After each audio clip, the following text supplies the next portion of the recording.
L'Olympique lyonnais accueille ce dimanche Toulouse au Groupama Stadium.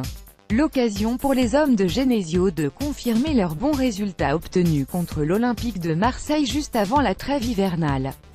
Grâce à ce succès acquis à domicile, 3-2, les Lyonnais sont revenus à 2 petits points de l'OM, à 8 journées de la fin. Mais contre des équipes mal classées, l'OL a du mal cette saison. Pourquoi l'OL n'y arrive-t-elle pas contre les équipes prétendues plus faibles de notre championnat? Quels problèmes rencontrent les Rhodaniens face à ce genre d'équipe? Tentative de réponse. L'OL n'aime pas faire le jeu cette saison, l'Olympique lyonnais n'aime pas faire le jeu. Malgré une possession moyenne de 55% en Ligue 1, plutôt classique pour une équipe amenée à jouer les premiers rôles, l'équipe de Bruno Genesio a du mal à prendre le jeu à son compte. Surtout quand elle fait face à un bloc équipe assez bas sur le terrain. Le constat c'est qu'on a eu des difficultés face à des équipes mal classées. Je pense qu'on peut faire mieux face à des blocs bas, expliquait Bruno Genesio il y a quelques semaines en conférence de presse. Le bilan lyonnais à domicile contre des équipes en dehors du top 5 de l'A n'est pas bon.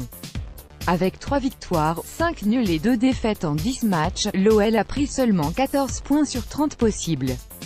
A contrario, contre le trio PSG Monaco-Marseille, l'OL a remporté 12 points sur 18 possibles cette saison en Ligue 1, 4 victoires, 2 défaites. Mariano Diaz avec Memphis Depay, Lyon 2017. Getty Images. Les équipes plus faibles, comme Toulouse que Lyon accueille ce dimanche, proposent généralement à l'OL un bloc équipe très bas et laissent aux coéquipiers d'Anthony Lopez le soin de faire le jeu. Avec des joueurs comme Memphis et Traoré sur les côtés ou encore Mariano dans l'axe de l'attaque, les Rhodaniens préfèrent bien souvent évoluer en contre. Même lors de la victoire lyonnaise contre le PSG le 21 janvier dernier, après l'expulsion de Dani Alves, 57e, les Lyonnais ne sont jamais parvenus à garder le ballon et à faire le jeu, devant leur public et en supériorité numérique. Combiné, redoublé, jouer dans les petits espaces, l'OL a que trop rarement réussi à le faire cette saison. Les plus belles victoires des Lyonnais ont été décrochées grâce à des exploits individuels. Non grâce à la qualité du jeu lyonnais. Un manque d'application et d'envie. Le football de haut niveau est aussi une question d'envie. Avoir la meilleure équipe sur le papier ne suffit pas. Et cette OL version 2017-2018 l'a démontré à plusieurs reprises depuis le début de la saison. Capable de sortir des matchs de costaud contre des adversaires de standing européen, sur un match, les hommes de Genesio peuvent renverser n'importe quelle équipe de notre championnat. Ils ont les joueurs pour et la qualité de leur effectif n'est plus à démontrer. Bruno Genesio lors du match de Ligue Europa entre Lyon et l'Atalanta Bergame. Getty Images. Mais quand l'adversité se fait moins pressante, les Lyonnais sont trop souvent passés à travers. Dernier exemple en date, ce match de Ligue Europa où les Gones ont totalement sombré, à domicile, contre une équipe du CSKA loin de faire partie des cadors européens.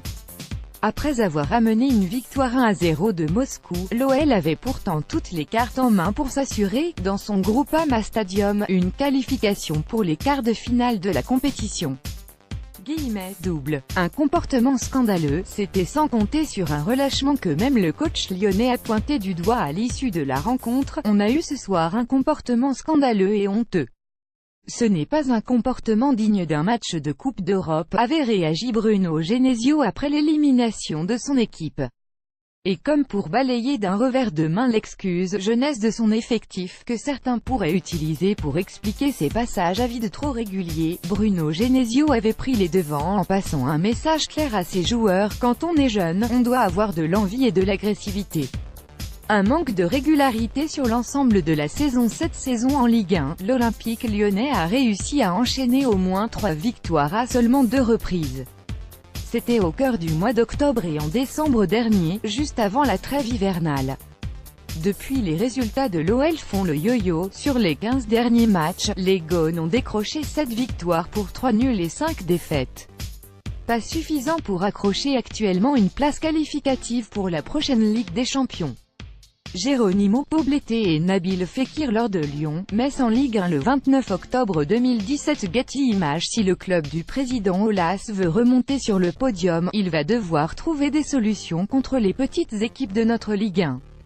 Car dans ses 8 derniers matchs de championnat, l'OL doit encore affronter les actuels 15e, 16e, 17e, 18e et 20e de L1.